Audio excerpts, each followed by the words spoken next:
Okay, I'm gonna try and go a little bit faster here so that I feel like some of my previous videos have been going a little slow, but we'll see. Maybe I'll end up being slow again anyway. So if you find yourself having any trouble starting a new document, how I got these arrows here, sizes, resolution, how to use the brush, selections. We could do a lot of that right now. If you see anything that's sort of hard for you because maybe you skipped the other videos, I'm making these other videos that are going a little more in depth in each one of the processes. So this is really going to be a focus on just making the sphere project. I have a little example folder right here. I'm just going to turn this on right now. Um, again, uh, this is what we're building, and the main thing isn't really so much about shading, although some of you might benefit from shading, but that's not the main goal. The main goal is really trying to see the difference between digital painting, digital work as opposed to traditional work, and how we can take advantage of the different technology. So it's a good way to do this, just doing something that's relatively simple, takes advantage of the brush tool and shows you some of those techniques. And the brush, again, is really important because most of the tools are going to utilize a brush of some sort. So let's get to it. I'm just going to hide this.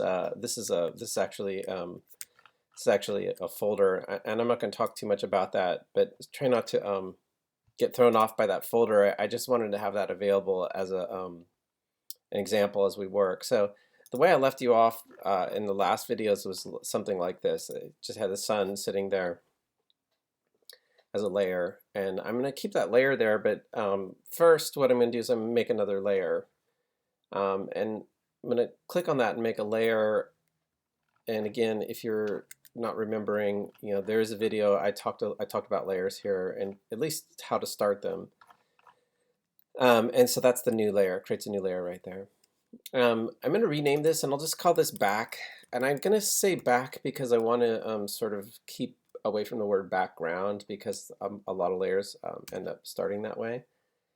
And then the other thing that maybe I didn't talk about in the other video is moving layers around. So do you see how I can move this layer around and this blue bar shows up? So I can move these so that the background is on front of the sun or the sun is in front of the background. And so moving layers around is something that I want you guys to get used to. Also turning layers off and on and showing them or not showing them. And that's something that we'll want to get used to, and you'll see me doing that a little bit as we go. So let me zoom back out again. So I made a new layer and I named it background. And it might throw you off a little bit seeing the arrows there. So we could start by actually turning that layer off. So using the eyeball and just hiding that. Let me zoom out so you can see the difference, right? So it's just disappearing. I'm not deleting it, but showing or hiding. And again, they make that a little eyeball, and it's a pretty common way of showing or hiding a layer of some sort. So this is a real common icon a lot of applications share. Just going to turn that off. So the first thing I want to talk to you about was the colors. And again, we talked about this a little bit ago, but we're going to try and stay away from solid black, solid white. We want to kind of avoid those colors in the digital world. They can be a little bit overwhelming on computer screens. So we're going to be close to black and close to white is actually what we're going to do. So I'm going to click on the black foreground color. And you see, I actually have it already set. It looks black, but it's actually not full black. It's a little bit, it's dark, right? It's not black. And so I'm just going to go to a dark color, and you'll see it's right about here. And if you want to see the numbers, the RGB is a good one. That's 18. Um, you know, let's not worry about numbers so much, but just recognize that 7% black. Maybe that makes sense to you. Don't worry about that. Mostly eyeball it. I'll say okay, and then I'm going to click on the the background color. And same thing. I don't want to be pure white, and 255 is pure white. I want to be somewhere more around here. Almost the same distance I was from the black. So it's not white. It's sort of a light, very light gray. And you'll find that having just a little bit of hue to your color, either black or your white, is going to make it seem a little bit easier on the eye, and it'll seem white, but it won't actually be white. Pure white is just like almost like a flashlight being pointed in your eyeball, and so you want a little bit of texture to it. That's a good way to go about it. I'm just going to say OK. And so now we have these two colors, we can kind of start talking about the brush. So remember, we're going to be flipping between these colors using this arrow. Start with the black here. So this is the brush tool, and we discussed the brush tool. Remember at the top, there's going to be this menu items are going to show us what is available. I talked about the brush size and the hardness. So currently I have a very soft brush, and size is, well, we'll talk about that. Not too big. I want a little bit bigger. Maybe bigger. And I think I talked about this in the other video. I don't really like setting my sizes this way. In just a moment, I'll show you how I prefer to set my size. What I want to talk to you about is flow and opacity real quickly, because we didn't actually get a chance to talk about it. So I want to talk about that instead of size. So just kind of with my background selected, I'm just, make sure that you have this selected. This is important. What layer are you using? So if I have the sun layer selected and I try to paint, you'll see, do you see how I kind of have this, it's turning into this icon. It's not letting me brush because my layer is locked. And so it won't allow me to do that. And it's also selected. That's why it's gray. Okay, so it's icon, it's hidden, and it's selected. So you want to watch out for that. So I don't even want to work on that layer, so I'm not going to worry about that. I actually want to work on the background layer, and you see that it's visible. So when I come out here, you'll see my brush shows as a brush. So if you're having a hard time seeing that, that's probably what's going on. Is either you're on the wrong layer or it's locked or something like that. So take a look at that. Make sure you're doing that. So again, we're thinking of opacity and flow. So I'm just going to click on them and drag. So again, this is a soft brush, and you can see that it's painting out like it is, and maybe that looks pretty obvious. Okay, just doing undo to take that off, undo.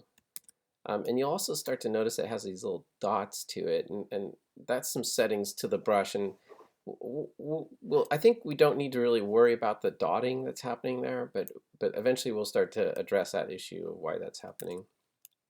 But let's look at opacity to start with. Okay, so I'm going to set my opacity down to really low, like, and usually with opacity you have to get pretty low. Like I'll go into the 5% range, around there. I'm just going to click and drag out, and it's a little hard to see. Let's go a little higher. Let's go into the 10 range. And it's starting to get darker. And what's going to happen is it's going to keep getting darker progressively as I go. Still a little hard to see. Let's actually go a little higher. Let's go in the 20s, 30, near 30s. There we go. View. And what I want to point out to you is that I'm clicking once and I'm dragging over this. Do you see that? So I'm clicking and I never let go of my click, right? So I just let go of my click. Now I'm going to click again. I'm going to drag over this. And what you'll notice about transparency or opacity when you're using this on the brush is that no matter how long you hold your click down, it'll only put out that amount of paint. So no matter how much I'm painting over this, I haven't let go of my click, I cannot paint anymore. It's at its max opacity, and so it won't paint anymore. Now if I let go of my click and I paint again, now I'm going to do half of this thing. I'm going to click down, I'm going to hold, and do you see how now it gets darker? Now that's a second click. Now I'm going to let go because I did about half of that. So now I'm not painting right now. Now I'm going to click and I'm going to hold again, and I'm going to paint over the whole thing. And what you'll see is that I'm clicking, I'm going to paint over, and you see how it's adding another layer of opacity. But now, you see, I can't get rid of that streak in the center there. It's impossible now because the opacities don't match one another. So now I'm going to click on my hold. I'm going to do just a little bit right here on this corner. And then I'm going to let go, and I'm going to paint again. And see how that gets darker? And this part gets darker too. And this part gets darker too. But you can see that no matter what I do, I can't get rid of that. I can't get rid of those lines.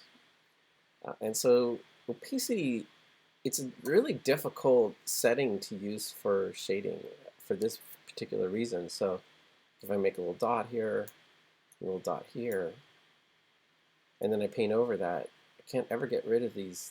You see how the history of those motions show no matter what, and that makes painting with opacity a little bit challenging, really, quite frankly, especially for shading, because at first it seems like, oh, it's going to be shading really nicely, right? But after a while, it sort of becomes a problem because if like those dots, they're never going away. Do you see that? No matter what I do, like they just keep getting darker comparatively to everything else around it, and all those lines and streaks.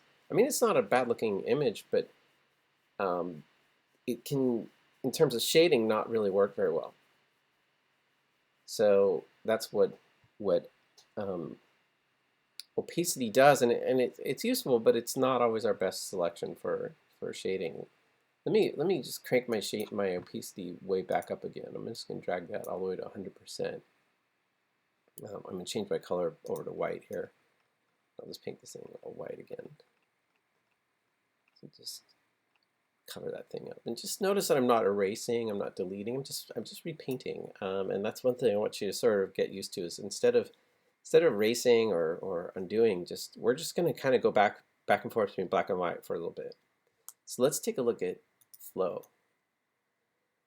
So I'm going to bring my flow down relatively low, and then I'm going to paint with this one now. And what I want you to notice is that flow works differently no matter, if I hold, let's even go lower. So it's actually quite sensitive. If I put it like even 2% is kind of high. So flow is like how long you're clicking is like more and more color is going to start coming out. And it's going to get darker and darker and darker and darker. That's different than opacity, right? So I'm just going to click and I'm going to go around and hold and hold. I'm just holding and moving around in kind of a small circle, and you can see it's getting darker and darker and darker and darker. Now it's coming out pretty slow because I set it at 2%, but if I keep holding here, eventually this thing's going to get really dark, right? And you can't do this with opacity. It just won't do it. It'll just stay at one color no matter what you do, right? So again, with flow turned on, and this is really low. Let's turn that up a little bit. Let's go. So it happens a little bit faster. Go somewhere around 13. I'm going to click and I'm going to hold. And you can see that as I drag, it gets darker and darker and darker and darker and darker and darker. Right, more and more of that ink comes out. Right, so I'm going to switch colors. I'll do white in the center here. Right, so it's not erasing. I'm painting white on top of that. So that's the difference between opacity and flow. The flow, it's always coming out no matter what you do, and it's going to keep adding onto itself as you're painting. Whereas with opacity, it's always coming out, but it's once it's out at its full saturation, it won't continue to get darker. It just stays that one color no matter what. And I'll have to let go of my click and then click again to get darker. And then I'll have to let go again and click again and get darker. And let go and click again to get darker, and let go, click again to get darker. So I have to keep clicking to get darker. And like I said, it works for certain reasons, certain aspects, but others not so. And for what we're doing for shading a sphere, I like to use flow better than opacity for this kind of thing. So let's build a little background. You'll see the background I made is actually really pretty simple. I was just kind of thinking of like kind of an out of focus sort of like weird, maybe like it's leaves or trees or something. I'm just gonna kind of take my brush. I'm just gonna paint around. I'm just kind of making dark areas. I'll probably not want to have something like that. And then let's play around. Like so, let's put our opacity back up to 100%. Let's go flow. Let's put our flow down, and I'll just kind of come in here and I'm going to change my color, and then I'm going to change my color back. And basically what I did was I kind of just did something along these lines where just kind of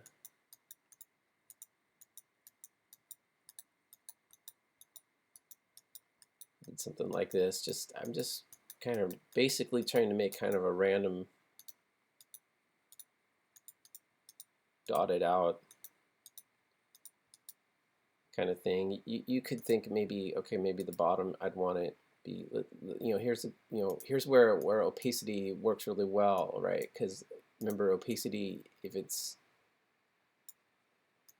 I paint and I hold, I can kind of get that darker region right there, and I could maybe make the bottom a little darker if I wanted, and have the top a little lighter. You'll find that that with light and dark, that dark will kind of take a little bit longer to be additive, whereas light will go really quickly. So you'll find that if you're applying darkening kind of qualities, you'll either need to bump the values up higher or spend more time on them with like so that it collects longer, whereas the lighter colors will go a little bit quicker. Um, I notice I haven't changed the brush size, so let's start with brush size 2 because I want you guys to be thinking about that. You know, some of you are just gonna for now this is just gonna make sense to you and you're just gonna stick here and I find it a little bit difficult because it's kind of hard to know how big that is, like 500 pixels or 76 pixels, and you're kind of like, what size do I want? And you can see once you bring it down, you can see the size of your brush, right?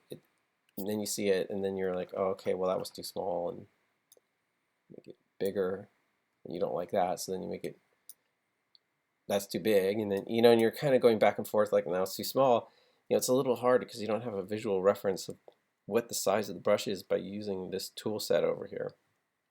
So instead, what I like to do is hold the control key and the option key, and I'm realizing I don't remember the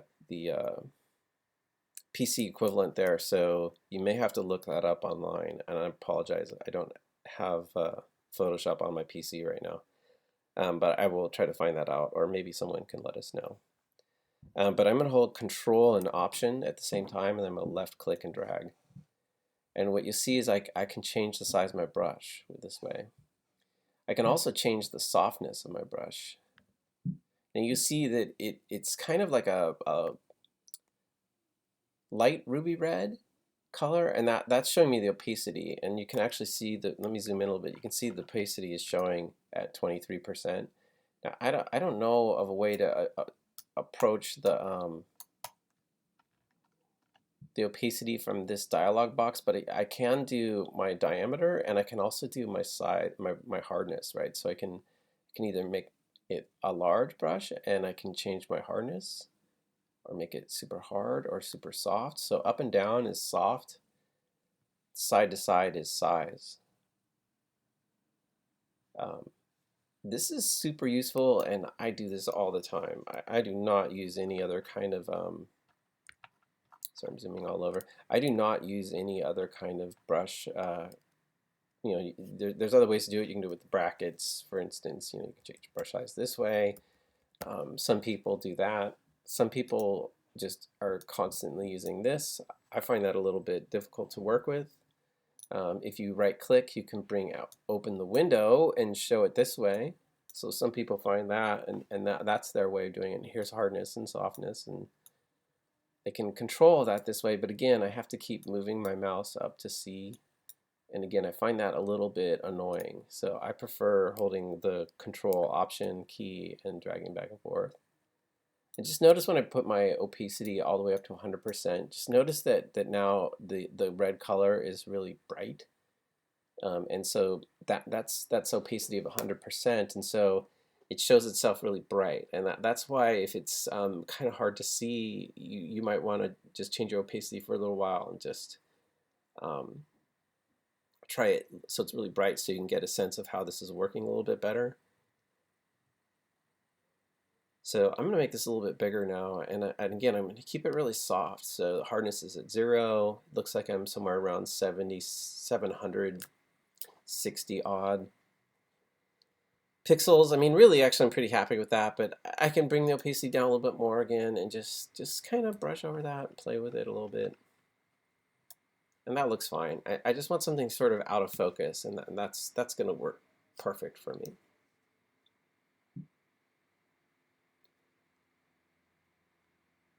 Okay, so we talked about the layers and hiding and showing. Let's make another layer. Now notice that if I have the sun layer selected and I make a new layer, it goes above the sun layer. And if I have the background selected and I hit a new layer, it goes above the background. So whatever layer is selected is where the new layer is going to go above that layer. But not to worry, because we can always grab a layer and move a layer and organize our layer. So whatever's on top here is going to be show first. And then the background is going to be the last thing. So as we build this, hopefully this will start to make sense to you. I was having a hard time deciding which would be better, to make a guideline to work with or to make the sphere to start with. So ultimately in the end I've decided to make a sphere first. So let's go ahead and name this sphere.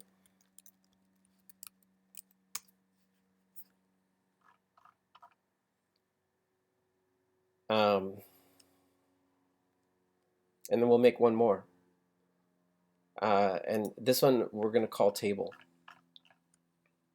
You could call it ground, but I'm going to call it table just so that it makes we don't get confused that this might be the background. So I'm gonna say this sphere is sitting on top of a table, and I want this below sphere. So so the order is really important. So it's going to be background, it's going to be the table, then it's going to be the sphere, then it's going to be the sun, and the order is important. Okay, so we'll start with this table layer, right? So I'm going to grab my selections here. So I'm going to do the rectangular marquee selection. And again, if you're having if you're like, what is this? I did do a little video about that, so you can go back and check that out. I'm just going to make a large rectangular selection here. And it's bigger than I want it, but I kind of want to do that on purpose, just so I have some pixels to work with, and we can move this and edit this later. And this is part of what we're talking about in terms of the differences between traditional painting and digital painting. And one of the things about traditional painting is that you have to sort of do everything as you're doing it, whereas digital painting, I can change this later, and if I know I can change something later, I build with that in mind. So I actually probably want this to be smaller or lower on the horizon, but for now I'm just going to add some paint in there so I have it, and then I can move it around later, make those decisions. So this is a real basic shape. I'm just going to throw in a color here. So I'm going to go back to my brush. Let's bring our opacities back up again. So I'm just going to go 100%. Just going to fill this selection with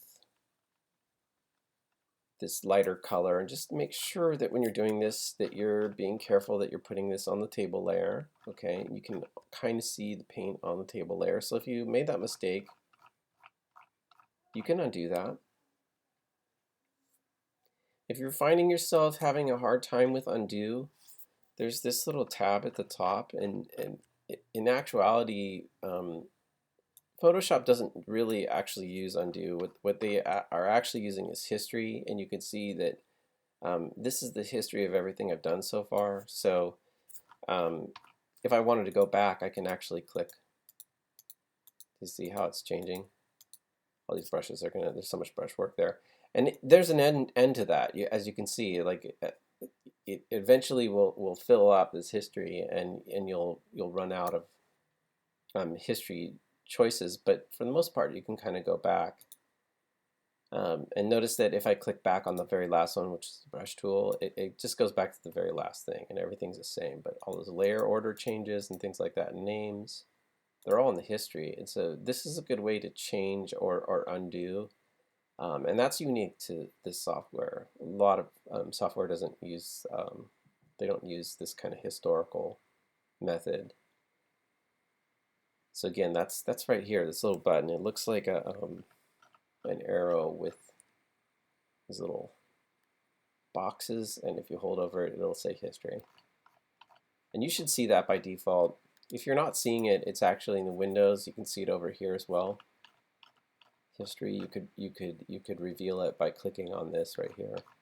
But by default, the default workspace almost always has the history on the tab right here.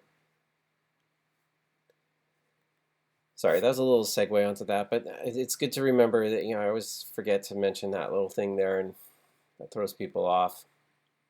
So with our brush, I'm just going to come back through with a darker color, and I'm going to turn my flow back down. I'm going to go really low, like around there.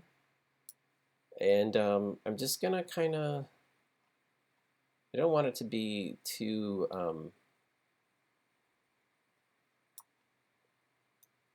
light, but I'm just going to kind of go back and forth with these. And what I want to try and do is get the back part of the table a little bit darker than the part of the foreground of the table. That's just what I did before, and I'm not gonna. That's all I'm gonna do, and I'm just playing with these two dark and lights. I'm not. Normally in a drawing class you'd have to like paint or draw out all the values of every, from black to white or whatever, but you can see we're just by the nature of how we're doing it, we're actually getting all those values, right? That's because we have a soft brush, and we're using the flow to help us, right? So I don't really actually have to go over all of those values and everything with you guys, because they're actually happening naturally just through the process. And sometimes this is one of those situations where, flow works nice here, right? Because I can just flow onto that and get those colors. But then say I get a little bit dark, this is where I would go put my flow back up, and then I bring my opacity down, and then come over with a lighter color. And again, I just hold it, and I just get a general lightness, right? And I can just, by using those two, I can get control over how I want the level of shading on that background pretty easily. Of course, it's kind of a drag grabbing these and moving these, and there are key commands for this sort of thing. Let's bring these down even a little bit lower. Oops, I want to have darker color there. Kind of want to get a little bit darker there.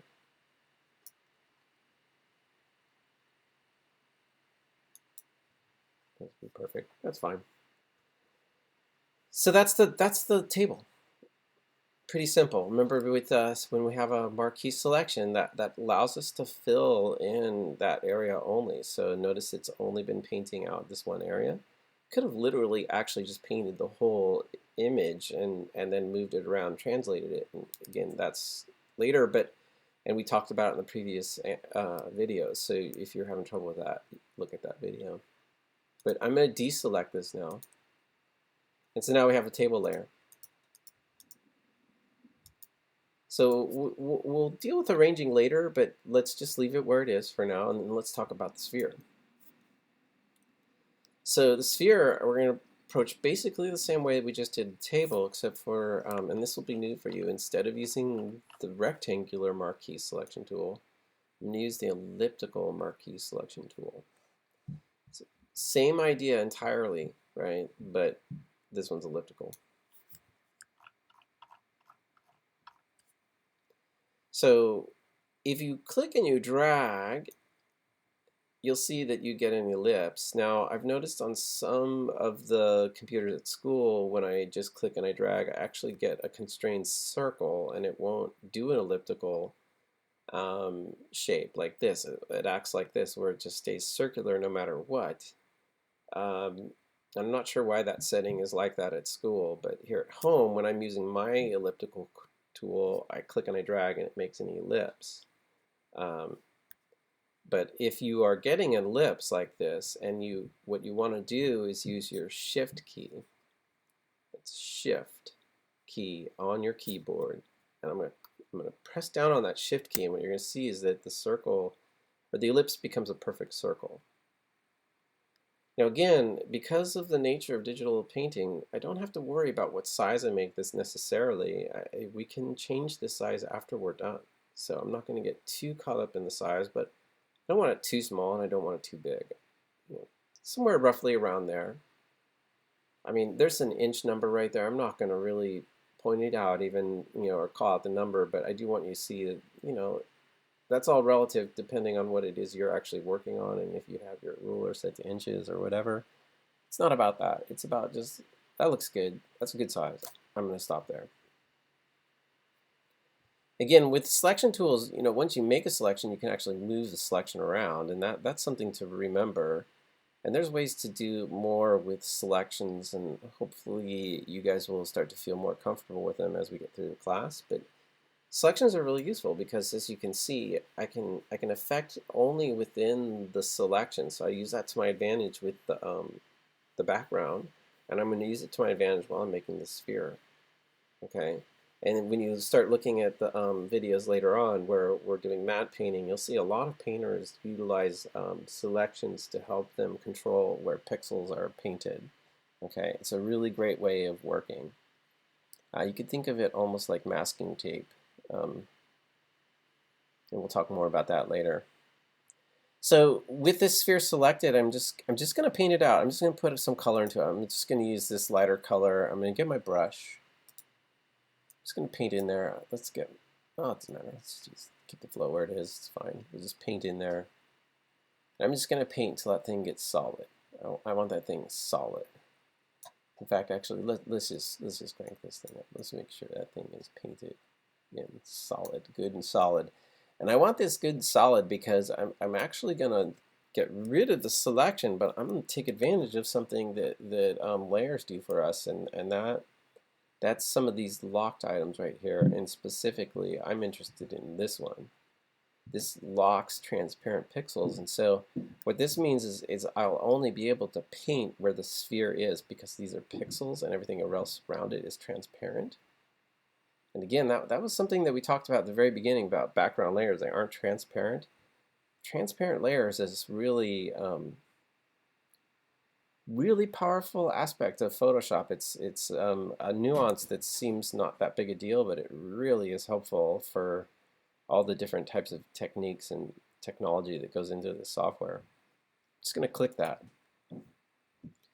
You can see that you get a little lock there. It doesn't tell me, okay, so it says partially locked. It doesn't tell you exactly which one is locked, like which part of this is partially locked, but this means that in this case I've locked the transparent pixels. And you can see that if you go, I can also lock image pixels, so anything that has pixels would be locked. This would lock its transformations or positions, so there's different types of locks in here. And just pay attention to that, but this is the one we want here. And if I go to table, you'll see the table is not locked. And if I go to the background, you can see it's not locked. I can go to sun layer, it's not locked. It's also grayed out because it's hidden. But you can see that it's only my sphere layer that's locked. So I currently still have this selection going on, so I don't need to worry about that anymore because now I'm using the pixels to make it so that I can only paint certain areas. So first we start with a selection to help us control where we paint. Now I'm actually using pixels to help me control where I paint. And getting used to using pixels and things, some of you might even be really challenged with the word pixels or what does that even mean. And well, hopefully these start to make sense as we go. And if there's more questions about it, we'll talk more about it. But with selections, remember we can go to select, deselect, and so now there's nothing selected. But if I paint on this, this sphere will change only in the sphere area. But let's hold off on that one more time, and let's just go one step further, and then we'll really finish out the whole thing. So I have basically all the layers that I want, right? Just like I did before. So I have a table, I have a, well, I don't have my cast shadow, but I have my sphere. What I want to do now is my cast or my guidelines, which will help me for my cast shadow. So like the sun layer, which was an example layer, it was to help me understand or to help me organize my thoughts around where are the shadows for this image, what's happening with the sun. And you know, actually a lot of the background and everything isn't really taking that into account, but whatever, just thought it'd look a little cooler. Let's make a guideline, and that guideline really is about showing us where the sunlight should go, and it'll tell us how to draw out our shadow, and it'll make things a little more organized. It's also going to be the first one that's going to take advantage of transformation tools, and it will also we'll use our brush in the way that we learned earlier, which was using the shift key.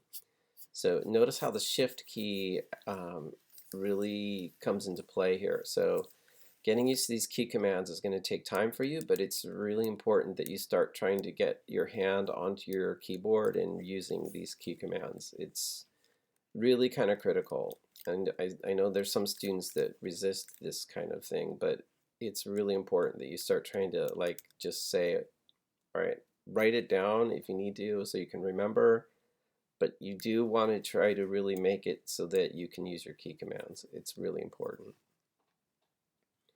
Let's go ahead and make a new layer. I'm just going to make a new layer. So it's probably going to come on the bottom here because I had example selected at the time. So yours might have started here, or you might have it up here, or you might have it down here, or wherever you might have it. I don't know.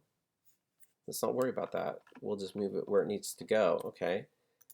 We'll call that guide lines. And I'll just put this, I'm going to move it so it's just underneath the sun. Okay. Now I showed the sun layer there, and we can leave that out for now. I guess that's fine.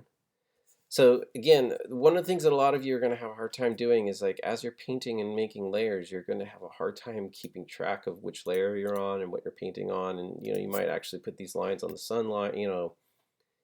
Take your time and be real thoughtful about where you're putting your painting, right? So the sphere is on the sphere, the table's on the table, the back's on the back, sun's on the sun, and the guidelines are going to be on the guidelines. Okay, so we're really organizing each piece separately by layer. This is really important that you're starting to think this way. Okay, so we're going to use a brush just like we did, and remember, I'm going to try to stop using this way of changing my size of my brush, but rather moving into this way. Oops, just painted. I'm going to hold the Option and the Control key at the same time, and I'm going to drag it down. And actually, sometimes it's a little bit easier to change the hardness first before you make it small, but I'm just going to make it a really hard brush and then make it really small. And the small, that's small enough right about there. It doesn't have to be tiny. Okay, I'm on the guidelines. I'm going to use the black line. It's going to be a little easier for me to see. And what I'm going to do is I'm going to draw a straight line across. And if this throws you off, you can watch the video again, but I'm holding the Shift key and I'm just going to drag across. Now, I hit that pretty darn good. That's you're probably going to have maybe a little bit of a harder time nailing that right on the top of the sphere. But don't worry if you miss it. I'll miss one on purpose right here just so that you can see that I can actually change that later. And this doesn't have to be perfect. You can really be off. Now if I hold Shift, I'm going to get that diagonal line. And remember, those diagonal lines, that we talked about that in the other video. So, if you do that, just undo, or you can use your history. Just remember to click once, so then you let go of the click that was over here, and then click and drag with the Shift, and you get a straight line. And that's a cool thing about the brush is that if you hold shift and you click and you drag, you get straight lines. It's just one of the things that happens, and that's actually true of most applications. They take advantage of shift in that way in a lot of different ways. So it's a good key to know, and it's a good thought process to keep in mind that shift often constrains the mouse. That might be a sentence that doesn't make sense to most of you, but the shift key on the keyboard often is related to the mouse and how things are moving or working on the screen. It's a good thing to remember the shift key. So as you can see, what I really want, I want these guidelines to match the sphere. I want them to be the same distance apart from the sphere. Now, that could take a long time trying to paint that out, right? I could be like, oh, I didn't get it, and then, oh, I didn't get it, and then, oh, I didn't get it, you know, and you could go back and forth on that. Or you could just get it close, right? And then we'll take advantage of the transform tool. And in this case, we'll start with scale. And all I need to do is just grab the handle that's right here, and I'll just scale it. And it gets a little bit bigger, and that's fine, but that doesn't matter. I don't care. I just want to scale it so that it's hitting the line there. And you know, let me just make it smaller and move it off. Let's say you made it this big, right? And you know, it's like, oh, I totally missed it, right? You know, see how you can just click in the center here and move it, and then make it a little bit bigger. Let's get that up on the top there, and I'll just kind of drag that down. And now, for the most part, they're hitting. You know, it doesn't have to be perfect. This is a guideline. And again, you know, you're probably used to using rulers or maybe a compass to make a circle or something like that to help you draw. And this layer is really just a work layer, just like the sun layer. It's just to help me organize my thoughts, help me align the shadows, whatever. It's just a way of working. I'm building it with the paint tool, with the brush, with transform, but it's really just to help me make my image. And this layer will be gone once I finalize the image, right? So I want to have these lines coincide with the lines of the sun because this is actually going to define the cast shadow. So in order for me to do that, I can actually right click here, and if you see, you can actually interact with all of the different uh, transform tools. And I do want to rotate, but if that's uncomfortable for you, we can just go back up to edit. Oh, actually, well, yeah, edit and rotate. It's actually on rotate already because I just changed it. And remember how the icon changes at the top there. So now it's showing me that rotate tool. I'm just going to rotate. What I want to do is just coincide these lines with the sun, right? And it's actually lining up pretty well. You know, I could just move that just a little bit maybe so that it's lined up a little bit better. It's maybe scaled a little bit big, but that's fine. And you can see that the angles of these lines are coinciding with the sun. And again, this is just a work layer. It's just helping me figure out where I want the shadow. And remember, shadows are all a part of casting light, and the sphere is a really easy one to do. You know, start getting into bodies and heads and stuff and weird shapes. It's much more complex, but this is a good start. Remember, when you do a transform, you have to either accept it or decline it. I'm just going to accept this, and now the lines are handled, right? So we still have that one last layer, which is going to be the cast shadow. But let's just work on the shadow for the sphere. And one thing I'm just going to point out on the guidelines, you know, maybe don't need this line here, but just notice that where we're touching is right here and right here. So that should be where the shadow is. So I put those lines on the guideline. Do you see that? Those little ticks there? That's on that guidelines layer. So I'm going to shift back over to the sphere layer, and let's shade this now. So my brush is selected. I want to make this a large brush. Again, a lot of people don't really feel confident with large brushes, but really want a large brush. You want a really large brush comparatively to the sphere. It's larger than the sphere actually, and you want this to be super soft, so your hardness should be at 0.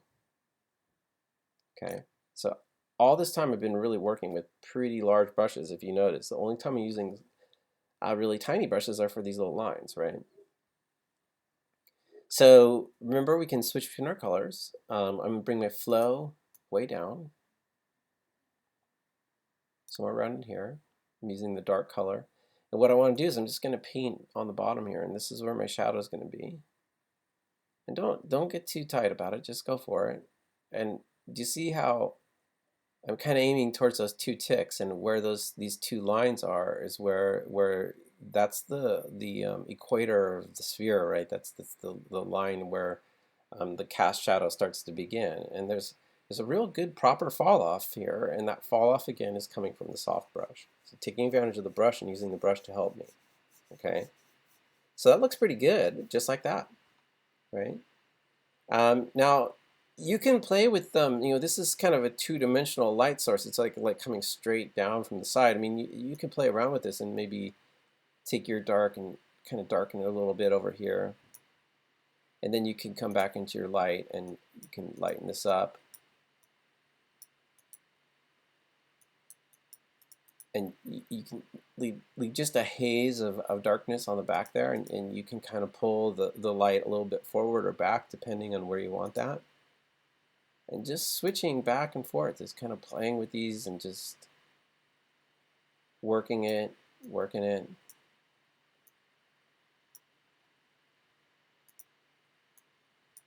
The main thing is that I'm not using erase. Have you noticed that I'm not using eraser ever?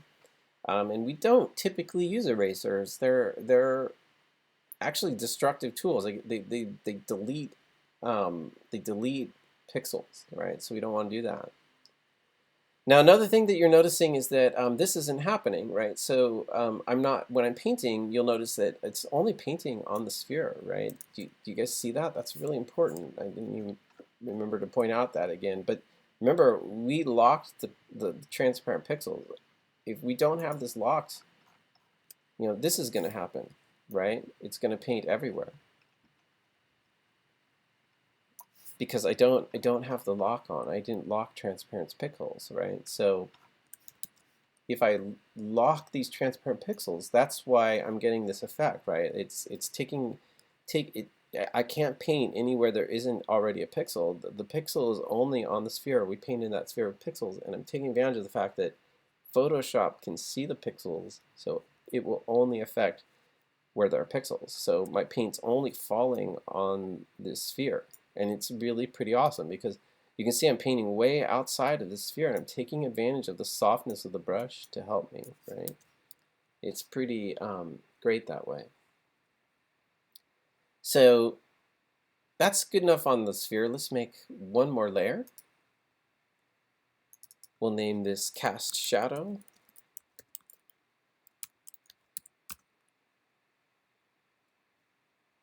Now drag this down below the sphere. So now this is our order. I'm going to grab my elliptical marquee tool, and I'm going to click and I'm going to drag out a shadow. Now, I really want this to be about the size of these lines, and what I'm actually doing right now is I'm holding the space bar, and try not to worry about it, but I'll make it a little bit smaller, and I'll do a transform later. But I'm just going to put out a sphere, or it's an ellipse rather. Let's make it a little bit small just so that we can not stress on that. Okay, we're going to use those lines to help us. We use the lines to help us where the equator of the sphere is. Now I'm going to grab my brush. I'm going to take my dark color, and I'm just going to paint that one area.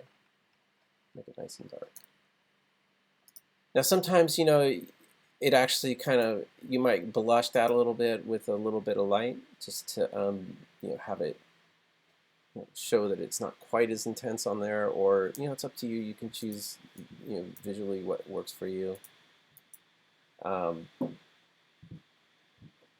just going to go ahead and deselect now. Edit, deselect.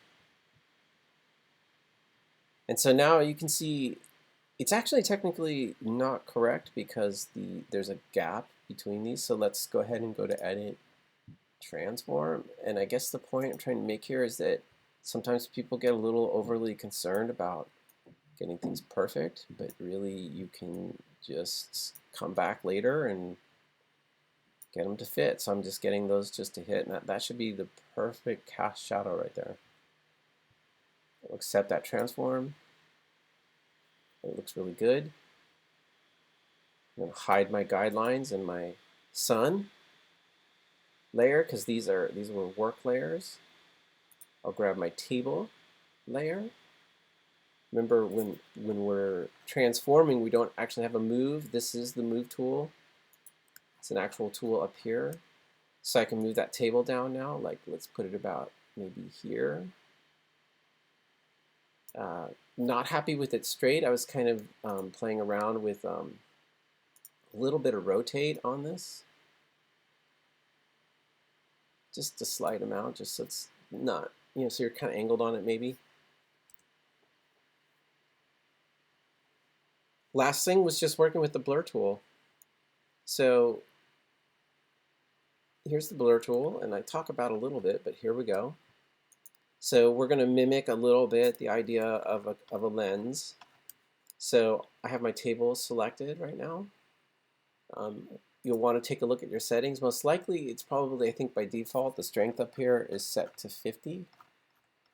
I'm going to just crank that all the way up to 100 so we can see that. And just notice that this is a brush. This is the blur tool, but it's still using a brush, and so I can change my sizes here and opacity and not opacity, excuse me, but I can change the hardness and the softness.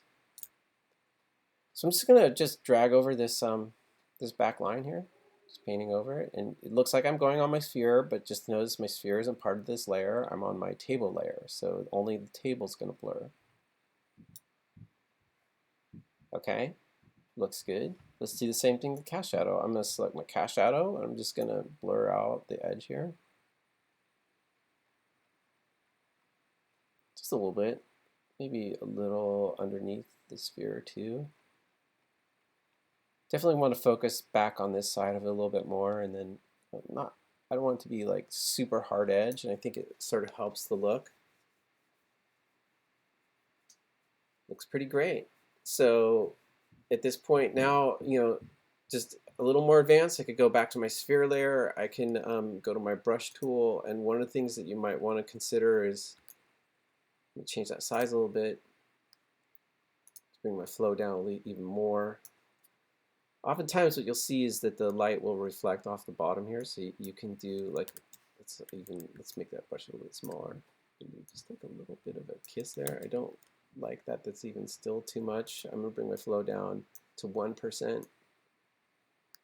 Just kind of do that. Don't like it still. So I'm just kind of hitting my undo as I don't like it. Just kind of bringing this light into the sphere on the bottom, so it's just kind of bouncing off. Just like that. Done. I'm going to do File, Save As. I'm going to change this to a JPEG. It's going to my output folder. You notice that? Didn't even have to navigate. I'm going to say Save. This can be Sphere. Shaded. Save. Now, these are compression settings. I hope you guys don't stress out on this yet. Don't worry about it. High is fine. Whatever it is, just say OK. Of course, I want to do one more save. I'm going to do Save As. Now this is still going to my output, so I'm going to change that from output to PSD documents. It's actually saving itself as a TIFF, but I'll go to a Photoshop document here. Just name this sphere. This will allow me to come back to the layers and say save. It's going to ask me this question, do I want to do this? It's got layers. It's going to make it a larger file. I'm going to say yes. And so now this is actually saved, right? So I can come back and open this and work on my sphere again if I needed to. I can shut Photoshop down now and I can come back and work on this. And I'm not sure if I'm going to have you guys turn in the Can't remember what I said, turning these in or the image, so we'll see. But I think that this is the workflow for that. I'm going to stop there.